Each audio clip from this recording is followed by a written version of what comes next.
नमस्कार मित्रांनो, शब्दस्पर्श या चॅनलवर तुमचं पुन्हा एकदा स्वागत. आजच्या कथेचं नाव आहे सूड. कथा सुरू करण्याआधी जे कोणी या चॅनलवर पहिल्यांदा आले आहे त्यांनी पटकन चॅनलला सबस्क्राईब करून घ्या. चला तर मग वेळ न घालवता कथेला सुरुवात करूया. धुरळा उडवत आलेली एक एसटी शिवडी फाट्यावर येऊन थांबली. बसमधून दोन माणसं शिव्या हसडतच खाली उतरली. संपत आणि जालिंदर. संप्यानं खाली उतरताच तोंडातली तंबाखू खाली टाकली आणि मुंबईच्या भाषेत सुरू झाला. अरे जालिंदर, खूपच येळ झाला गाडीला रे. हो लेका, लईच येळ झाला. जालिंदर आपली नवी पॅन्ट झटकत इकडं तिकडं बघत बोलला. एवढी वर्षी झालं पण गाव काय सुधारलं नाही का आपलं. संप्या आणि जालिंदर मुंबईवरून गावाला आले होते, ते पण लई दिसानं म्हणण्यापेक्षा 10-12 वर्षानं म्हणा की. शिवडीला मात्र त्यांना चालत जावं लागणार होतं, कारण शिवडी गाव डोंगराच्या पायथ्याशी वसलेलं होतं आणि गाडी इथपर्यंतच होती. आपण काय करूया, माळाच्या वाटेनं जाऊ. अंधार पडायला लागलाय, लवकर घरी पोचू. रस्ता ठाव आहे ना? जालिंदर बोलला. काय लेका, चेष्टा मस्करी करतोस काय? अरे ह्या माळानं आपण लहानाचं मोठं झालो. सगळ्या करामती हितच की केल्या. तुला आठवतंय का नाही? ते आठवतंय का आपण त्या पाटलाच्या बागेत पेरू? दोघं पण जुन्या आठवणी सांगत माळाच्या दिशेने चालू लागली. कडूचं पडलं होतं. जसा अंधार पडू लागला, माळाकडे जाणारी लाल मातीची पायवाट आता दुसर दिसू लागली. माळावर पोचायच्या आतच दोघांना अंधारानं गाठलं आणि गार हवा अंगाला झोंबू लागली. आता चांगलाच अंधार पडला होता. रस्ता दिसेनासा झाला होता. संप्यानं पिशवीतली छोटी बॅटरी काढली आणि बॅटरीच्या बारीक उजेडात दोघं पण अंदाजे पायवाट चालू लागले. जालिंदर, गावाकडे लईच थंडी आहे का? रस्ता पण काहीच दिसेना आणि त्यात तुझी ही बॅटरी काही दिसेना पण त्या बॅटरीच्या उजेडात. अरे आज अमावस्या आहे, कसं दिसेल? माळावर भयान शांतता होती. नुसताच पावलांचा आवाज कानावर पडत होता. तेवढ्यात संप्यात चालता चालता दचकून उभा राहिला. अरे जाल्या, अरे तुला घुंगराचा आवाज येतोय का? काय घुंगराचा आवाज?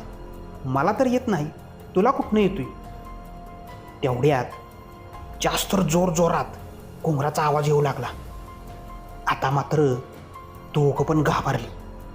त्यांनी इकडं तिकडं बॅटरी मारली, पण कुठंच काय बी दिसेना. मागं पुढं फक्त काळा कुट्ट अंधार. पण घुंगराचा आवाज मात्र हळूहळू मोठा होत होता. असं वाटत होतं कोणीतरी आपल्याच दिशेने येतंय. दोघंही जागेवरच थांबले आणि अचानक घुंगराचा आवाज बंद झाला. पुन्हा दोघं चालू लागले. तसं पुन्हा घुंगराचा आवाज पाठलाग करू लागला. दोघं पुन्हा थांबली. घुंगराचा आवाज पुन्हा शांत झाला. आता मात्र जालिंदर थरथर कापू लागला. थंडीमध्ये पण त्याला घाम फुटला होता. संप्या त्याला धीर देत म्हणाला, घाबरू नको. ती बघ, तिकडे दिसतंय का माळावर झोपडी? तिथनं आवाज येत असेल कोणतरी माणूस. दिसलं का? घाबरू नको. माळावर लांब अंतरावर एक झोपडी दिसत होती. झोपडीत दिवा लागला होता. ती झोपडी दुसर दिसत होती. ते बघून जालिंदरला जरा धीर आला. संप्या म्हणाला, आपण त्या झोपडीत जाऊ, रात हितच काढू आणि दिवस उजाडला की मग घरी जाऊ. नाही, मी नाही येणार त्या झोपडीत. तूच म्हणालास की आत्ता घुंगराचा आवाज त्या झोपडीतनं येतोय. अरे जालिंदर, माणसं राहत्यात म्हणल्यावर आवाज येणारच की. अरे माझं ऐक, माळ संपल्यावर ओढा लागतो. ओढा पण पार करायला लागल रात्रीचा. जनावर असत्यात, आपण रात काढू इथंच झोपडीतच. कसा बसा जालिंदर तयार झाला. दोघं झोपडीकडे झपाझपा चालू लागले. आता मात्र घोंगराचा आवाज येत नव्हता. दोघांना जरा आश्चर्यच वाटलं, आता का आवाज येत नाही. तेवढ्यात चारी बाजूनी घोबडं घुमायला लागली. ते पण जोर जोरात घुमू लागली. पलीकडच्या ओढ्यातनं वेगवेगळ्या पक्ष्यांचा आवाज येऊ लागला. तिकडं हुंबराच्या झाडावरची माकडं जागी झाली आणि जोर जोरात एकमेकावर खेकसू लागली. दूरवर वस्तीवरच्या कुत्र्यांचा भुंकलेला आवाज माळापर्यंत येत होता. मोठमोठ्यानं आवाज आणि गोंगाट चालू झाला. एवढा शांत असलेला शिवडीचा माळ अचानक उठून उभा राहिल्यासारखं भासू लागला. ते बघून दोघांनीही त्या झोपडीकडे धूम ठोकली. माळावरची काटेरी झुडपं तुडवत ते दोघंही जीव मुठीत घेऊन बेभान होऊन पळत होती.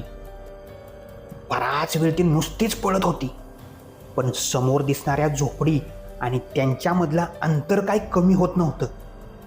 एवढा वेळ पळून सुद्धा झोपडी तेवढीच लांब दिसत होती. दोघेही आता पळून पळून थकून मेटाकुटीला आले होते. आता काय आपलं खरं नाही असं त्यांना वाटू लागलं होतं. आणि तेवढ्यात जालिंदर अचानक कशामध्ये तरी पाय अडकून खाली पडला. संप्या पुढं पळत होता.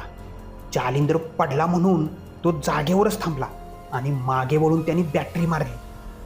बघतो तर काय, जालिंदर खाली पडला होता आणि त्याच्या शेजारी एक काळी आकृती उभी होती. त्याने नीट वर बॅटरी मारली आणि बघतो तर काय, नऊवारी नेसलेली साडी, कमरेला पट्टा, पायात घुंगरू, तिचे केस हवेत तरंगत होते.